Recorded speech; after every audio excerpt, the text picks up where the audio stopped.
सावित्री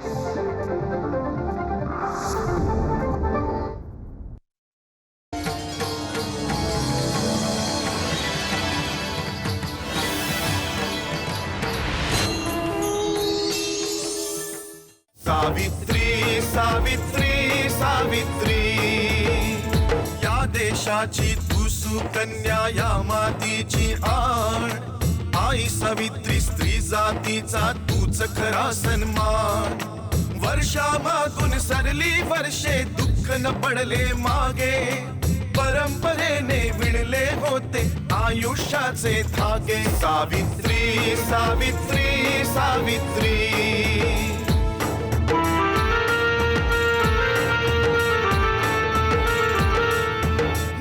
कशाला हवे मुलीला, शिक्षण होते पाप. जन्म मुलीचा दुर्दैवाने ठरला होता शाप. अज्ञानाच्या अंधाराला तूच दिले आव्हान. आई सावित्री, स्त्री जातीचा तूच खरा सन्मान. सावित्री सावित्री सावित्री. सावित्री सावित्री सावित्री. माझे बाबा सुद्धा पंतोजींकडे शिक्षण घेण्यासाठी जात होते का? ते सुद्धा तू बाबांनाच विचार. ज्या सेनेचा तुझ्यासारखा निष्क्रिय सेनापती असेल, त्या सेनेला पराभवापासून ईश्वर सुद्धा वाचवू शकत नाही. हे जग सुद्धा त्या परमेश्वरामुळे पूर्ण आहे. परंतु जर कुणी या मुलीला पवित्र मंत्राचा जप करताना पाहिले तर या मुलीचा सर्वनाश होईल. भाऊ, प्रत्येक चांगल्या कामाचा अंत इतक्या लवकर का होतो? अहो, मी तर पाय सुद्धा सरळ केले नव्हते की पंतोजी महाराज आले आणि आपल्याला बाहेरचा रस्ता दाखवला. श्रीधर, यात त्यांची काहीही चूक नाहीये. अरे, जेव्हा मनात भीती असते तेव्हा मनुष्य ना स्वतः सुखाने जगतो आणि ना इतरांना सुखाने जगू देतो. अरे, त्या खंडोजीच्या मुलीची भीती त्यांच्या मेंदूत एवढी खोलवर जाऊन बसली आहे की आता त्याला बाहेर काढणं त्यांना कठीण होऊन बसलंय. मग यात आपण काय करू शकतो? जोपर्यंत खंडोजीच्या मुलीवर काही उपाय सापडत नाही तोपर्यंत आपण असं गुरांसारखं भटकत राहायचे. भाऊ, मला माझी काळजी वाटत नाहीये. मला तुमचे कष्ट बघवत नाहीये. मला तुमच्यावर दया येते भाऊ. कसा गुलाबासारखा टवटवीत चेहरा होता भाऊ तुमचा. तो असा उन्हात फिरून फिरून कोमेजून गेलाय. भाऊ, मला तुमची अवस्था बघून दुःख होतंय, खूप दुःख होतंय. या, थोडा वेळ इथे बसा, आराम करा. ही काय आराम करायची जागा आहे? इथे येता जाताना लोक आपल्याला बघतील आणि असं होऊ शकतं की कोणीतरी पंतोजींना खबर देईल. घाबरू नकोस, अजून कोणी पाहिलं नाहीये. चल, पंतोजींच्या शेतात जाऊया. तिथे झाडाच्या थंडगार सावलीत आरामात हातपाय पसरून बसू. होय भाऊ, मजा येईल. खरंच खूप मजा येईल भाऊ. पण भाऊ, ती सावित्री, तिचं काय भाऊ? देवावर विश्वास ठेव श्रीधर. जर आपलं नशीब जोरावर असेल आणि सावित्रीचं खराब, तर आज ना उद्या देव आपल्याला नक्कीच संधी देईल. आणि जेव्हा संधी मिळेल तेव्हा आपली दाही बोटं तुपात बुडलेली असतील.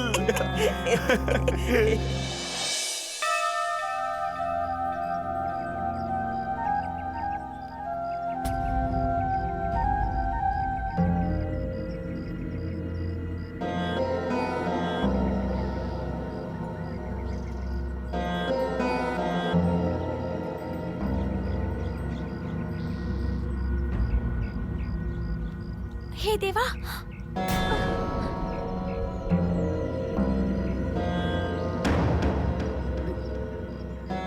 काय नाव आहे तुझं? तिचं नाव सावित्रीताई आहे पंतोजी. यांच्या घरी खूप स्वादिष्ट भोजन बनतं. तुम्ही खाल्लं तर? श्लोक म्हणताना तुझी जीभ टाळूला चिकटली असते.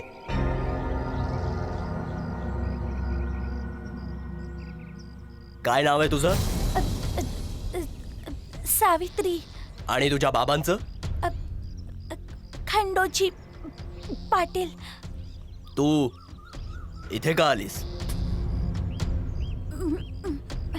नारूला भेटायला. तू रोज इथे येतेस? नाही, पहिल्यांदा आले. मग हा श्लोक कुठून शिकलीस? तुमच्याकडूनच. माझ्याकडून? माझ्याकडून? माझ्याकडून कधी शिकलीस? आत्ताच जेव्हा तुम्ही श्लोक शिकवत होतात.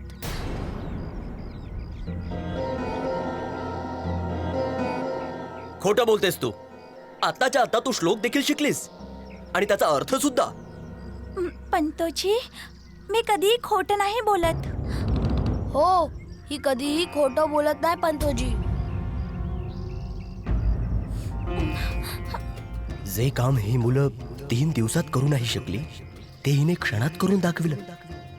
एवढ्या बुद्धिमान, एवढ्या चतुर मुलीला तर माझ्या वर्गात असायला हवं होतं. असा शिष्य तर प्रत्येक गुरुचं स्वप्न असतं. पण या समाजाचे नियम यासाठी अनुमती देत नाही. इथला नियम सांगतो की जर एखाद्या शूद्राने किंवा मुलीने चुकून पवित्र शास्त्राचे वेद ऐकले तर त्यांच्या कानात उकळतं शीस टाकलं पाहिजे. अशा मुलीला दंडित करण्याचा विचार करणं सुद्धा पाप आहे. मी हिला शासन होऊ देणार नाही, कधीही नाही.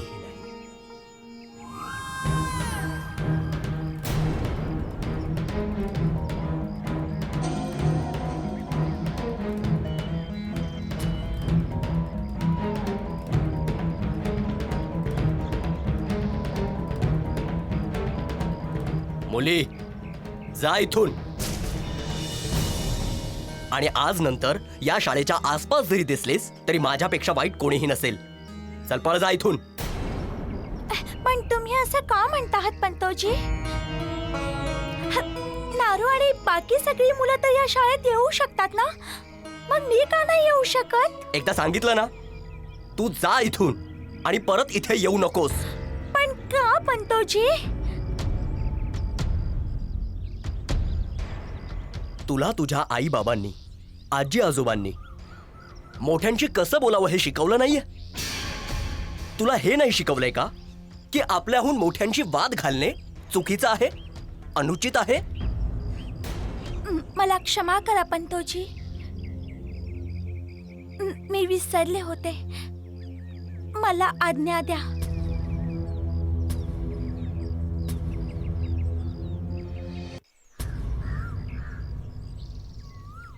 तू खरंच असाधारण आहेस सावित्री. एवढी समज, एवढी बुद्धिमत्ता या वयात आजपर्यंत मी कुणातही पाहिली नाही. ईश्वराची कृपा तुझ्यावर कायम राहू. ईश्वर तुझे रक्षण करू. कसला विचार करत आहात पंतोजी? सावित्री ताई तर कधीच निघून गेली. आता आपण सुद्धा जायचं का? पाहिलं ती किती बुद्धिमान आहे की एकदाच ऐकून तिने पूर्ण श्लोक पाठ केला, तेही फक्त एका प्रयत्नात. आणि तुम्ही सगळे 3 दिवसांपासून एकाच जागी अडकले आहात. जा, आज तुम्हाला कोणतीही शिक्षा नाही. पण एक गोष्ट लक्षात ठेवा, तुमच्या घरी किंवा बाहेर कुणाला सांगू नका की सावित्री इथे आली होती आणि तिने श्लोक ऐकला होता.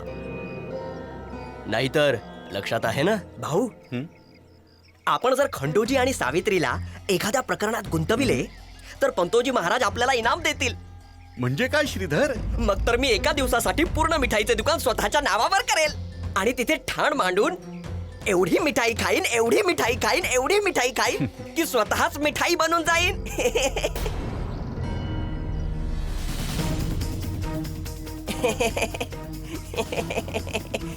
मला वाटते आपल्याला आपल्या मनासारखा इनाम लवकरच मिळणार आहे. ती बघा, खंडोजीची मुलगी येते.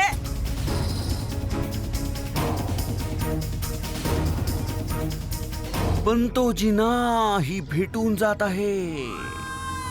पंतोजींना भेटायला नक्कीच आली होती, पण का हे माहित नाही.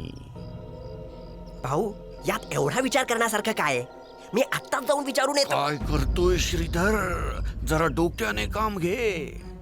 कोणालाही काही विचारण्यापेक्षा योग्य संधीची आपण वाट पाहूया. अरे, आत्ता तर पंतोजी खोट सुद्धा बोलू शकतो, पण जेव्हा रंगे हात पकडला जाईल ना, तेव्हा सत्य कसं लपू शकेल? आणि मग पंतोजी महाराज आपल्याला हवा तो इनाम देतील, हो ना?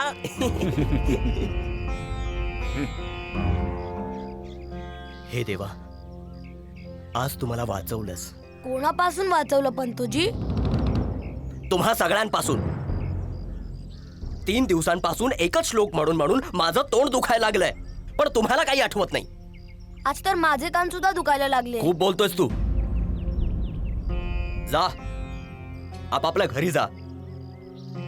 पण कुणालाही हे सांगू नका की सावित्री इथे आली होती. लक्षात आलं ना? हो हो समजलं पंतोजी.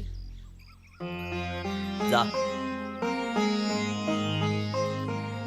ताई, सावित्री ताई, सावित्री ताई, मी कधीपासून तुला आग मारतोय, तू हो का नाही दिलीस? तू आज शाळेत का आली होतीस? तुला भेटायला.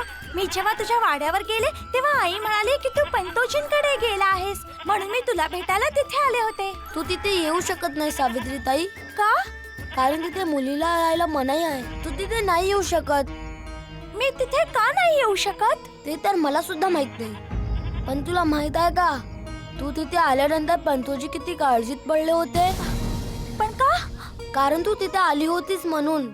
पण नारू, जर तू पंतोजींच्या शाळेत जाऊ शकतोस, सगळी मुलं पंतोजींच्या शाळेत जाऊ शकतात, तर मी तिथे का नाही जाऊ शकत? ते तर मला सुद्धा माहित नाही. कोणालाच माहित नाहीये. सगळेच म्हणतात की माहित नाही. नारू, तुला माहितीये, माझे आजोबा म्हणायचे की प्रत्येक गोष्टी मागे काही ना काही कारण नक्कीच असतं. त्यामुळे या मागे सुद्धा नक्कीच काही ना काही कारण असणार. मग मला कोणी कारण का नाही सांगत? असं कोणीही नाहीये का जो मला या गोष्टीचं कारण सांगू शकेल? पंतोजीला नक्कीच या मागचं कारण माहिती असेल. पण त्यांनी सुद्धा मला या मागचं कारण नाही सांगितलं. पण मला माहित आहे, त्यांना या मागचं कारण नक्कीच माहित आहे, कारण त्यांच्याकडे प्रत्येक प्रश्नाचं उत्तर आहे. ते खूप मोठे विद्वान आहेत. मग मी त्यांना या प्रश्नाचं उत्तर नक्कीच विचारेन की मला शिक्षणाचा अधिकार का मिळू नाही शकत? का एका मुलीला शिक्षणाचा अधिकार मिळू नाही शकत? नाही, तू तिथे नाही जाऊ शकत सावित्री ताई, नाहीतर गुरुजी खूप क्रोधित होतील. मी कोणतेही चुकीचे काम करत नाहीये नारू. मला फक्त माझ्या प्रश्नाचं उत्तर जाणून घ्यायचंय, आणि ते मी विचारूनच राहीन.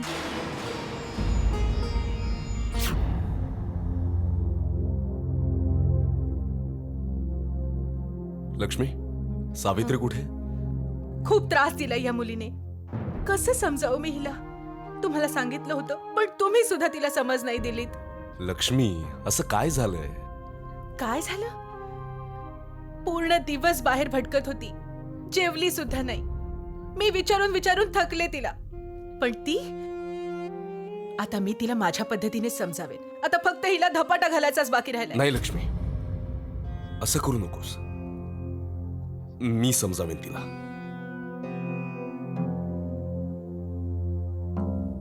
साविया आहे कुठे? ओम पूर्णमदः पूर्णमिदं पूर्णस्य पूर्णमुदच्यते पूर्णस्य पूर्णमादाय पूर्णमेवावशिष्यति. ओम शांतिः शांतिः शांतिः शांतिः. अरे देवा,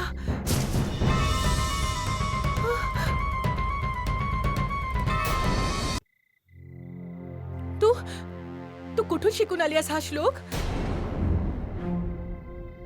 बोलत का नाहीयेस? मी काय विचारते, कुठून शिकून आली हा श्लोक? बोल ना. लक्ष्मी, कसं बोलतेस? काय झालंय तुला? एवढ्या रागात विचारशील तर ती अजून घाबरून जाईल. मग कसं विचारू हिला? तुमच्यासारखं इतक्या प्रेमाने की आपल्याला घाबरणं तर सोडाच, आपलं ऐकणं सुद्धा बंद करेल ही. आज तुम्ही मध्ये पडू नका. आज मी हिच्याशी बोलणार आहे. आज मी हिचं खूळ उतरवूनच राहीन. इथे ये, सांग मला. लक्ष्मी, एवढ्या रागात विचारशील तर ही काही बोलू शकणार नाही, आणि ही मुलांशी बोलण्याची पद्धत नाहीये. मग काय करू? आरती ओवाळू हिची? खूप मोठं काम करून आली ही.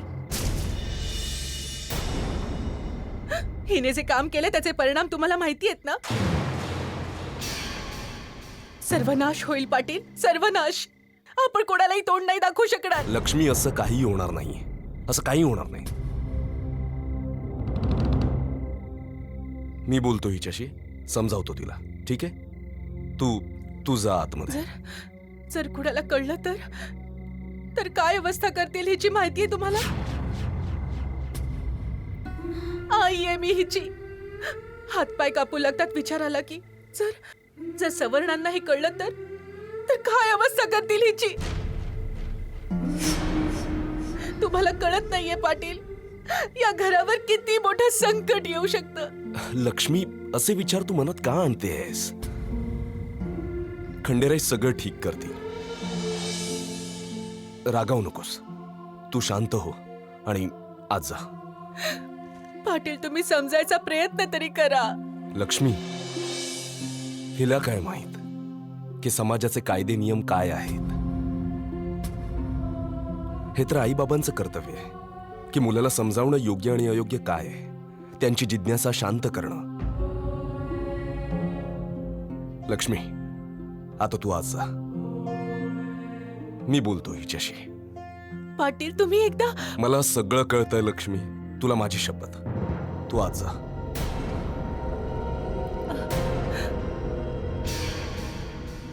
तुमच्या शक्तीमुळे मला आज जावं लागतंय,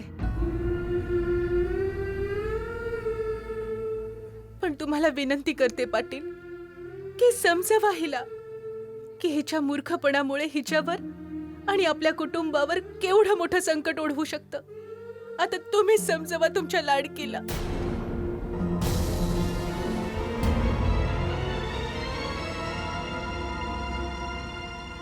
अच्छा, तू खरं बोलतोयस? पण तो जी खोटं बोलत असेन तर जी शिक्षा चोराची तीच आमची.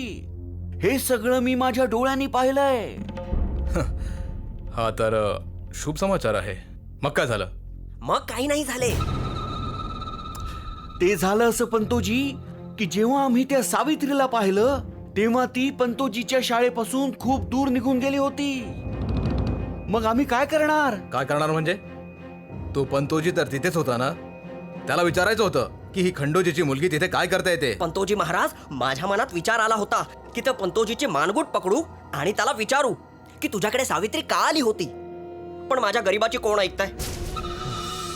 चबुराव भाऊंनी मी काही विचारायच्या आधीच माझं तोंड बंद केलं. मला तर असं वाटतंय की त्या भागीरथी सोबत सोबत खंडोजी तुम्हा दोघांना सुद्धा रसद पुरवत आहे.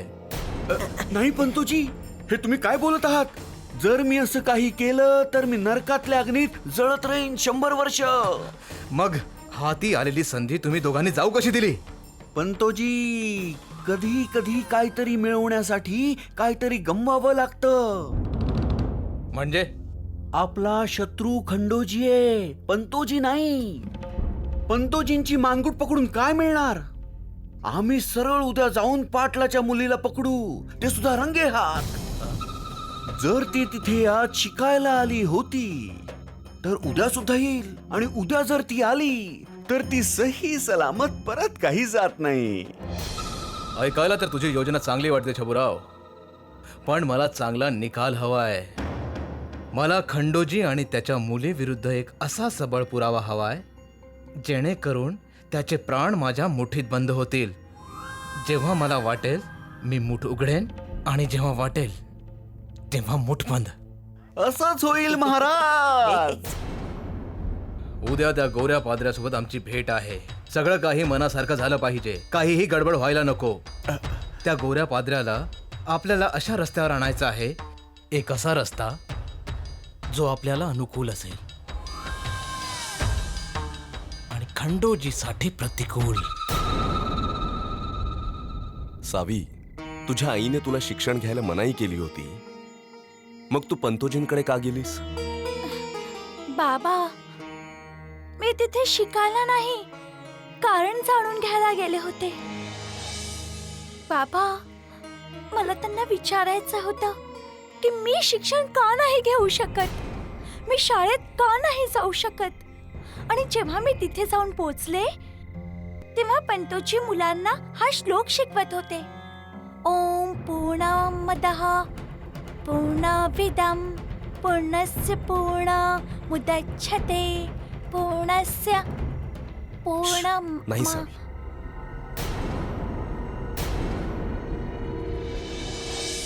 परत हा श्लोक नको म्हणूस. पण का बाबा? नारू हा श्लोक म्हणतो आणि तिथली बाकी मुलं सुद्धा हा श्लोक म्हणत होती, मग मी का नाही बोलू शकत? जिज्ञासेला जेवढा दाबायचा प्रयत्न कराल ती तेवढीच जास्त उसळून वर येते. तिच्या जिज्ञासेला योग्य उत्तर आता द्यावंच लागेल. आता ती वेळ आलीये जेव्हा मला सावित्रीला सगळं नीट समजावून सांगितलं पाहिजे. बाबा मला सांगा ना, असं का होतं बाबा? सावी, आपण खालच्या जातीचे आहोत आणि शास्त्रात असं लिहिलंय की शूद्रांना आणि स्त्रियांना शिक्षण घेण्याचा कोणताही अधिकार नाहीये, कारण शास्त्रांचा असा आदेश आहे आणि त्याचं पालन करणं आपलं कर्तव्य. आणि पालन नाही केलं तर त्या व्यक्तीला कठोर शासन करण्याचा आदेश आहे. कठोर शासन. पण नारू आणि बाकी मुलांना पंतोजींकडे जाऊन शिकण्याचा अधिकार का आहे बाबा?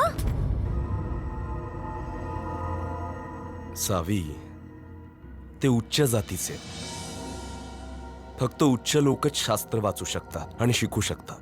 पण बाबा, तुम्ही आणि आजोबा हेच सांगायचात ना की आपण सगळे एकाच ईश्वराची मुलं आहोत आणि ईश्वर कोणासोबतही भेदभाव नाही करत. तर मग शास्त्र का करतात? आणि बाबा, आज जो पंतोजींनी श्लोक शिकवला होता ना, त्याचा अर्थ सुद्धा हाच आहे की आपल्या सर्वांची रचना करणारा तो परमपिता परमेश्वर सर्वार्थाने परिपूर्ण आहे. हे जग सुद्धा त्या परमेश्वरामुळे पूर्ण आहे. कारण पूर्ण अर्थात आम्ही आणि तुम्ही पूर्णातूनच उत्पन्न झालो आहोत. म्हणून तो सुद्धा पूर्ण आहे आणि आपणही पूर्ण आहोत. त्या पूर्ण परमेश्वरातून पूर्ण काढल्यानंतर सुद्धा पूर्ण शिल्लक राहतं.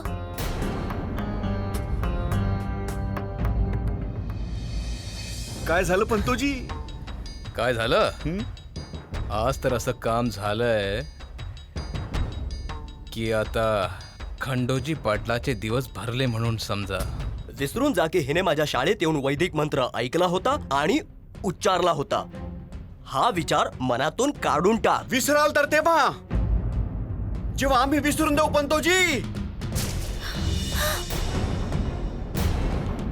ज्ञान कशाला हवे मुलीला, शिक्षण होते पाप.